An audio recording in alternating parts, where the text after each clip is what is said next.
Welcome to கதிர்வாய்ஸ். தமிழக வெற்றி கட்சியிலேருந்து தலைமையிலேருந்து ஒரு அறிவிப்பு விட்டுருக்காங்க. என்னென்னு பார்த்தீங்கன்னா 2 வாரத்துக்கு பிரச்சாரங்கள் ஒத்தி வைக்கப்பட்டிருக்கு. ஏன் பார்த்தீங்கன்னா இந்த மாதிரி கல்வியில் இப்படி ஒரு துயரமான ஒரு சம்பவம் நடந்திருக்கு. அண்ணன் இதுலேருந்து யாருமே துக்கத்துலேருந்து மீண்டு வரல. தளபதி விஜய் கூட மீண்டு வரல.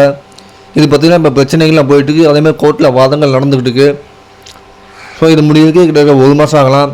அது மறுபடியும் தளபதி விஜய் வந்து கல்வியில் போய் மக்களை சந்தித்து இரங்கல் தெரிவித்து அதுக்கான நிதியும் கொடுக்கணும். இவ்வளோ விஷயங்கள் இருக்குது. இதெல்லாம் முடிஞ்சதுக்கப்புறம் தான் தளபதி ஒரு முடிவெடுப்பார். எப்போ பிரச்சாரம் போகலாம், என்ன செய்யலான்னு. ஏன்னா இப்போ வந்து அடுத்து பிரச்சாரம் வைக்கணும்னா மக்களுக்கு எந்த பாதிப்பும் வராத இடத்துல பிரச்சாரம் வச்சா தான் எந்த பிரச்சனையும் இல்லாமல் இருக்குது. ஏன்னா இந்த மாதிரி சம்பவம் இனிமேல் நடக்கக்கூடாது. அதேமாதிரி குழந்தைங்களும் கூட்டிகிட்டு வரக்கூடாது. கூட்ட நெரிசல் இல்லாமல் தவிர்க்கலாம். ஸோ கண்டிப்பாக ஒரு பெரிய இடம் கொடுத்தா நல்லாயிருக்கும். திருப்பி கூட்ட நெரிசலில் தயவு செஞ்சு குழந்தைகளை கூட்டிகிட்டு வராங்க. கர்ப்பிணி பெண்கள் வராதிங்க.